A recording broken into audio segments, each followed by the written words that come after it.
Is there a supernatural dimension? A world beyond the one we know? Is there life after death? Do angels exist?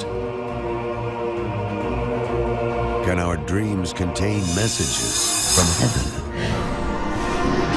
Can we tap into ancient secrets of the supernatural? Are healing miracles real? Sid Roth has spent over 35 years researching the strange world of the supernatural. Join Sid for this edition of It's Supernatural. Welcome to my world, where it's naturally supernatural. I just so love breathing in the rarefied air of heaven. You should try it. You're going to like it.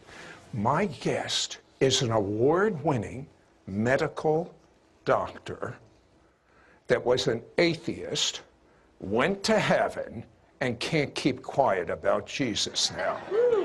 But that's not why I'm interviewing him. I'm interviewing him because he totally demystifies death. Now, if you don't know the Messiah, there should be fear of the unknown, of death. But many Christians have fear of death. Trust me, you will be in a whole new realm after you hear this medical doctor.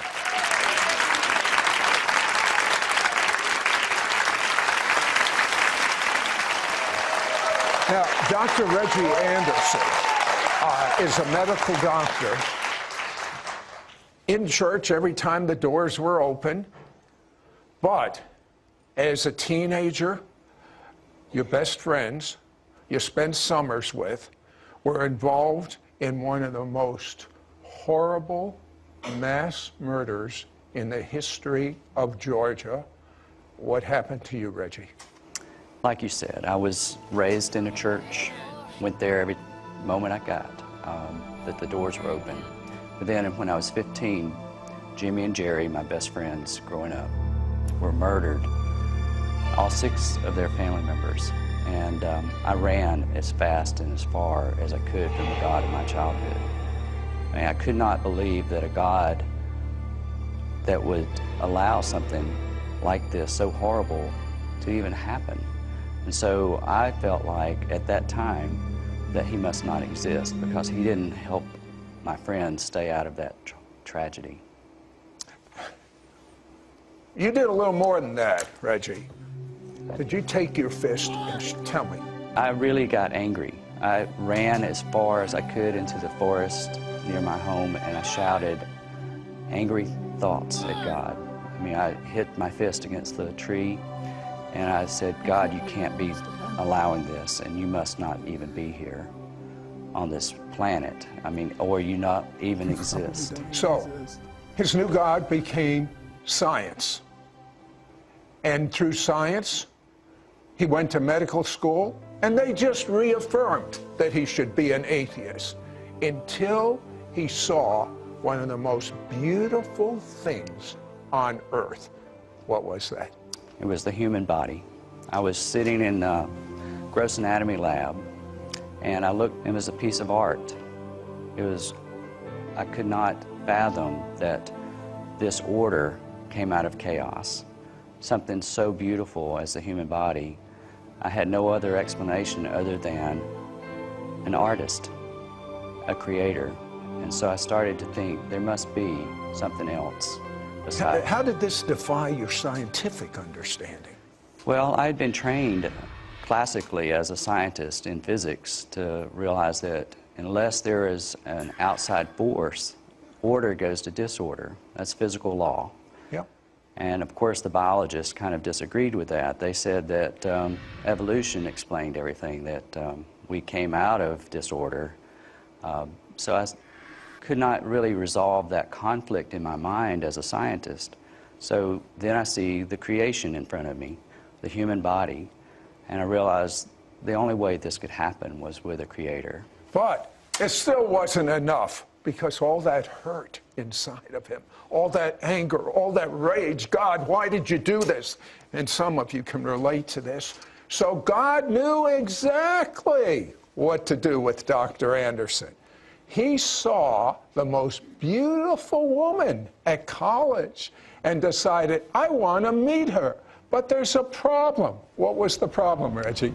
Well, I asked her out on a date, and we went. And on the way home, I was asking her for a second date, but she asked me a very important question. Are you a Christian? And I said the only thing I could think of, my parents are. Oh, that must have helped a lot. So in response to that, she said, I don't think we should date because my life is dedicated to Jesus Christ, and your life is going on a totally different path.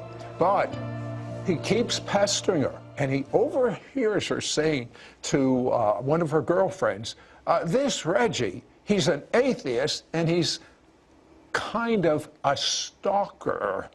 But that still didn't stop you seeing her, and so finally, he goes off on a camping trip. He promises her that he'll read a book. What happened? Well, she had given me a book a few weeks earlier called Mere Christianity by C.S. Lewis. And my mother had mailed a Bible to me.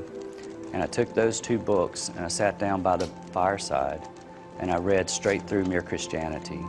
And I read the Gospel of John. And then I fell asleep. And I started dreaming, the most miraculous dream ever.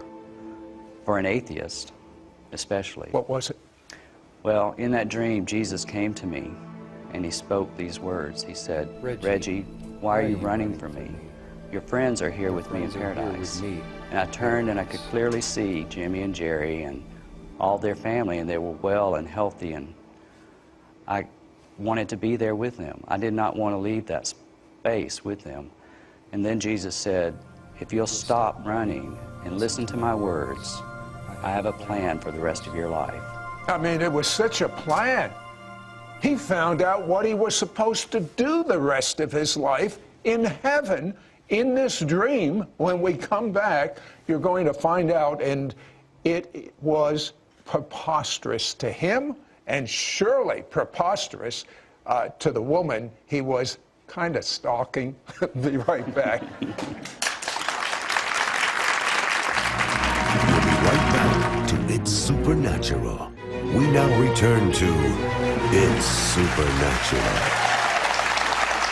So, Dr. Anderson, as a medical student, as a practicing atheist, goes to heaven. Tell me, as a doctor, what you saw, what you experienced in heaven. Well, I turned and saw my friends who are healthy and well. I saw Jesus, and I felt his presence, and he spoke to me into the deepest part of my soul. And he told me things that I would experience later in life. He promised that if I would stop running from him, that all of these things would come. Tell me basically what he told you. He says, you're going to marry this young lady, Karen. You're going to have 4 children. You're going to practice medicine in Tennessee as a rural doctor. And all of these things have come true 33 years later. 33 years later. Okay, what about your friends? What about that young man in the woods saying, God, how could you do this?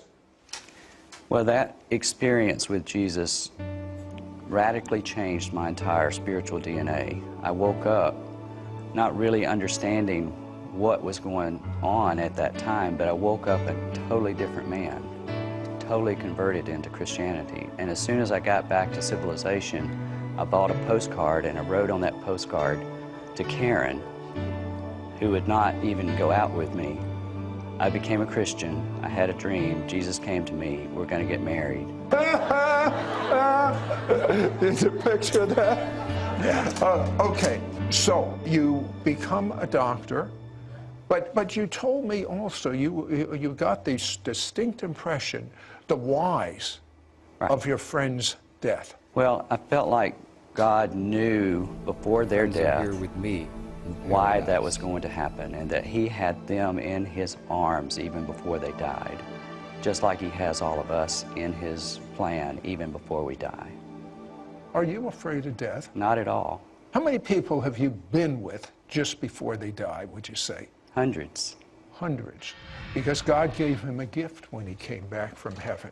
All of his senses are so tuned into heaven, he can smell heaven, he can see heaven, he can feel heaven, he can tell the exact moment someone's spirit leaves their body.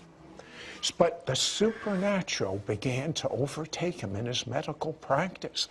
For instance, explain to me what parting the veil means. Sure.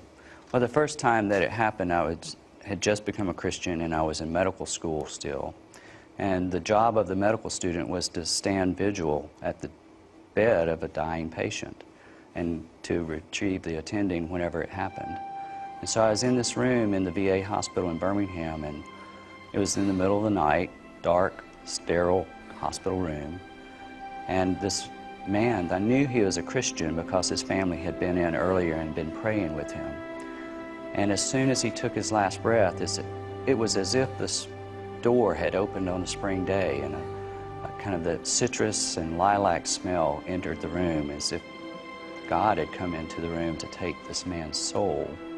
And it lit up. It was no longer a sterile hospital. What do you mean it lit up? I don't understand. Well, you could just feel a warmth. You could see the lights instead of being dark, it was lit up, just like the studio. Now, did you see a specific light? There was a glow, and it was up and to the right. Yeah, but how do you know it wasn't one of your medical machines? We had shut them off to make it quiet. Now, what impact did that have on you? Well, it made me think back to my dream, and it made me realize that the reality of where we are going is more real than where we are. That what we are experiencing here on earth is a dream compared to that reality of where we are going to be. I mean, he's been with hundreds now just before they die.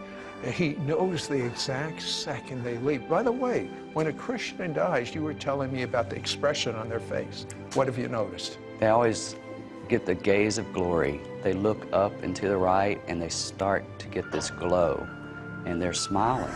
They're believers that leave this planet to go to heaven. It's a joyous experience. Tell me about Irene. She was an elderly lady who had dementia, but she recognized me that night, and she was dying of a heart attack. But she had made it clear that she did not want to be resuscitated. And so, but she asked me one thing before we were going up to her room. She asked me to stay with her that night. She wanted to have an escort because she was going to meet Jesus that night. She actually used the word escort. Yeah.